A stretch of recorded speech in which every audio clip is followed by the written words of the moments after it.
Well, good day.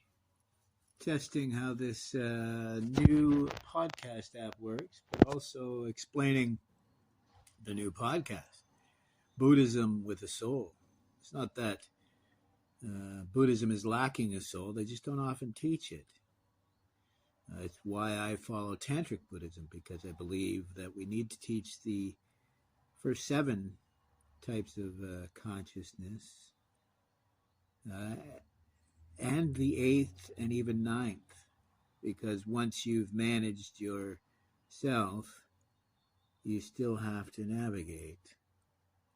And I talked about this before. What began this particular journey into what is or isn't missing from Buddhism was when I was giving a tour in a Buddhist museum. And there was a gentleman that came in. I was a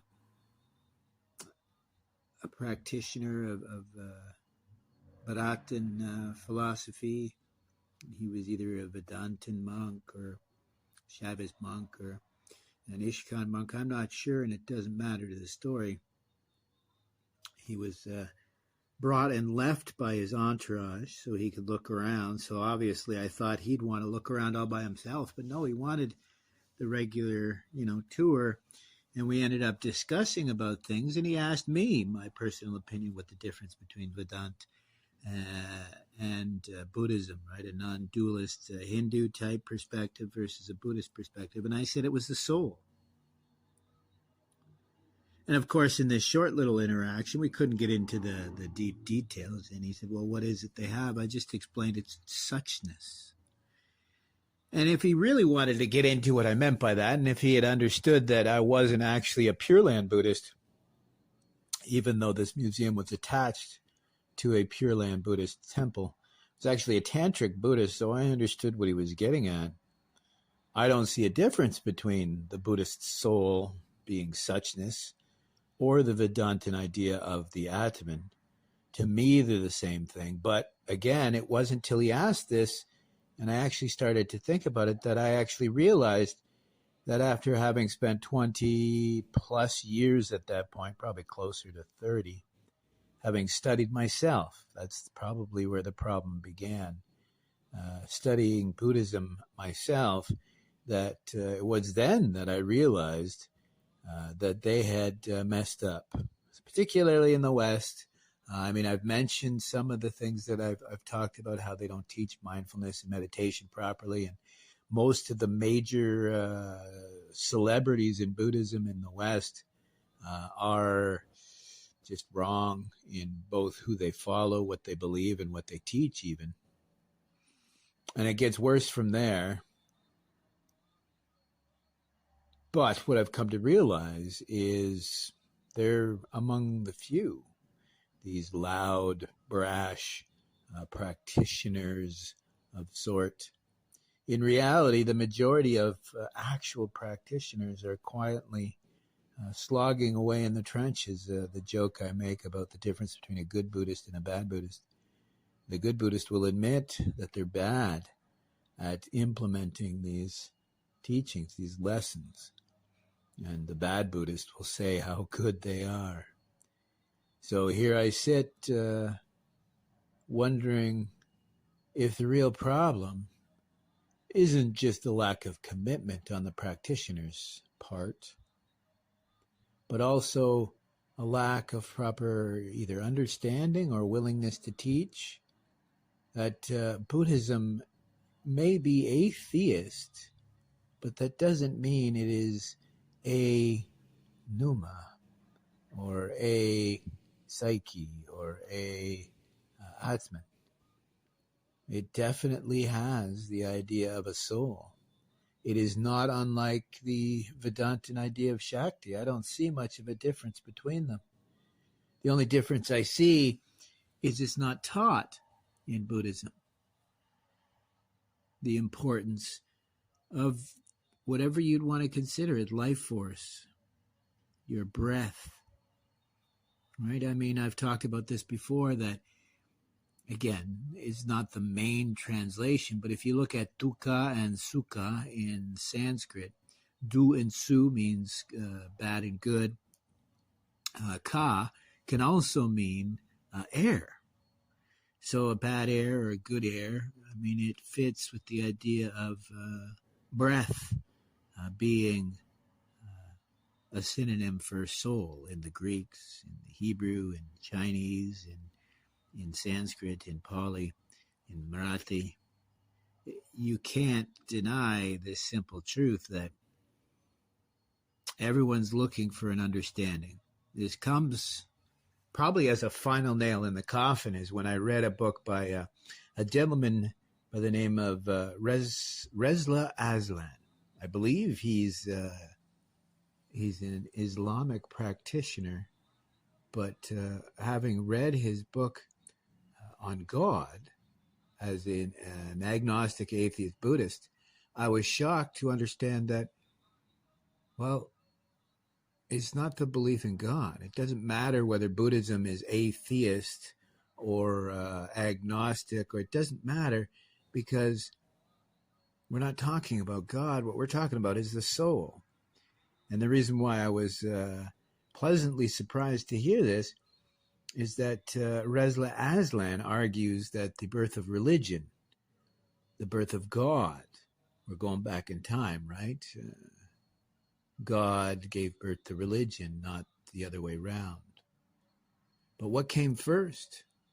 Well, he believes it was our belief or our understanding of the nature of our existence, of the soul, of the gestalt of being, as we call it. When you understand that even a child, not having been taught about any of these theories, a child themselves realize that they are more than the sum of their parts. A child understands that they're more than just their body, that even their consciousness is something metaphysical in a sense.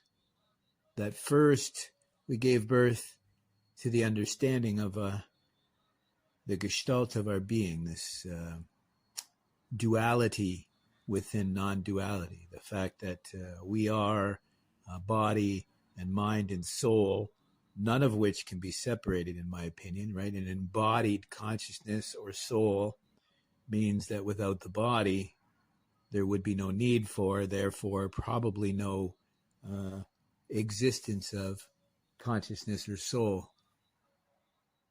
But in reality, when we look at this, when we see that children realize that we have something more, it doesn't matter what you label it, call it suchness, call it Tathagatagarba, your Buddha nature, call it the Atman, the Atma, Numa, psyche, chitta, it doesn't matter. The truth that is universal across all of these belief systems and around the world is that we have something special. There's something special to us, that we have this potential. When I was actually listening to a psychologist talk about this, and he misses, and he even quoted Nietzsche, but he missed what Nietzsche was getting at. And Nietzsche talked about there is a reason why we believed in our gods. And part of it was the fact that we judge ourselves less than. I mean, there's a quote, essentially, he said, man would be God if it weren't for his baser natures, or I like to translate it as, a man would be God if it wasn't for his stomach. This idea that if we weren't so self-defacing, if we weren't so low in self-esteem, we wouldn't attribute great ideas and great accomplishments to something outside of ourselves. We would understand that we are this moonshot goal. We are these stretch goals. That's what to be human is, right? That's what the soul is. The soul is the fact that, well, even as Ellen Langer, one of an early promoters of mindfulness, truly closer to the original teachings, a ceaseless awareness that you carry throughout the day to improve your life and to reduce your trauma and yada, yada, yada. She says that we are a self-limiting being, that placebo proves that we can do more than we can believe possible. In fact, we can do more than science can even explain. We can heal cancer with positive thoughts. It sounds like pseudoscience, but it's not. That's the placebo. Is the placebo the pneuma, the soul that we must understand? The only thing missing is to sanctify this simple truth. It is such a danger in Buddhism, nihilism, apathy. And I think it's sourced strictly in the fact that they don't emphasize the importance of the soul. Without this understanding that we are more than just a lump of clay, we are a metaphysical being. Yes, I'm a metamodernist, so I believe that truly to move forward, we need to embrace our past as well as our potential, leaving tradition, which is peer pressure from dead people in the past, but learning from the past. As Aldous Huxley said, worse than the truth that so few understand the truism that we can learn so much from history. Worse is the truth that we know for a fact that people will not learn. So that's stupidity. If you go back to the Latin, it means they're either willfully ignorant, ignoring these simple truths that they know will better their lives, or they're so traumatized, so stupefied that they're unable to see the truth because they're so trapped in the past, or a doomerism of the future, which is so inevitable if you continue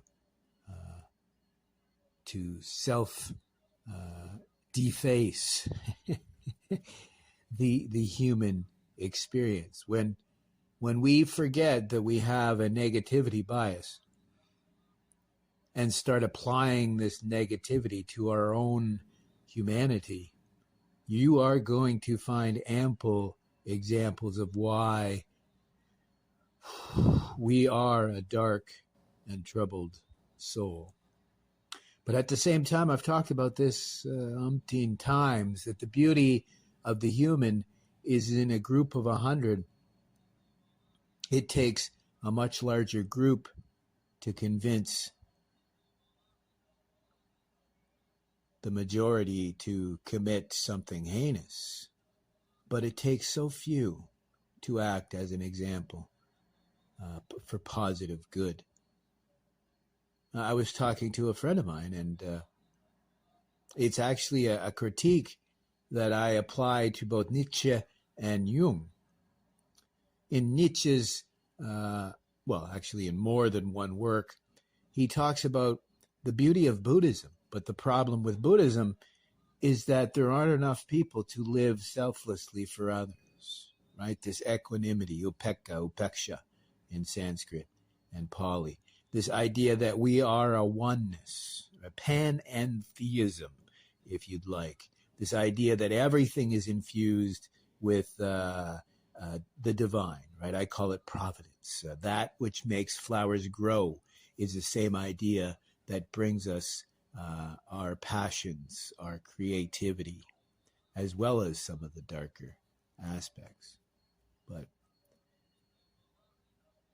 the denial of these simple truths, I mean, trying to chalk it up to a belief in God or a religion is ridiculous, right? To be one of these new atheists who might argue that spirituality or being spiritual is an atheistic term, it's absolutely wrong, because they're saying they're atheists. They're against, say, a sky daddy, but in reality, they're against the idea of humanity being something more than the sum of its parts. They deny not only the soul, but the infinite potential that we store within us, that we tend to subjugate to some of these silly beliefs, right? Self-limiting beliefs. We believe that we aren't something special. We believe that we aren't something magical.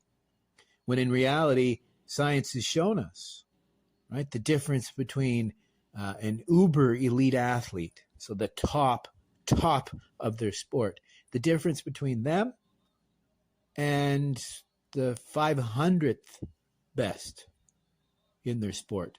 Yes, being in the top 500 in the world in your sport is an amazing feat. But what's more amazing is the difference between the top 500 and the first and the last. There's a difference of 500 variations on skill level. But the only real difference is a mental attitude. It boils down to less than 1%. And it's funny because that fits into the whole cliche idea of how much does a soul weigh. It's mind-boggling to realize that we will establish with science that the only difference between a regular talented athlete and the most talented athlete on the planet, the only difference is mental mindset, is commitment, devotion, and confidence. That's the difference. That is the soul of humanity. The potential, even the most lowliest among us can be the greatest if given the proper support. They even did studies of this. They actually gave half a group of humans, children, students, adults. They've done it in multiple different ways. Half a group of students and said, here's your critique, right? Because I'm hoping to improve. Versus, I see potential in you. So here's the critique because I think you can improve. Twice as many human beings, when given that confidence, the support, the belief that we don't have internally, that we look for externally, just like a guru, half of those humans did better the next time. And twice as many of them wanted to do better because of the confidence. Not from themselves, obviously. So this is why it goes back to the Greek nothisotan, to know thyself. Right? First, you have to understand many of our experiences today. Sartre was not wrong in the idea that we're made of our experience.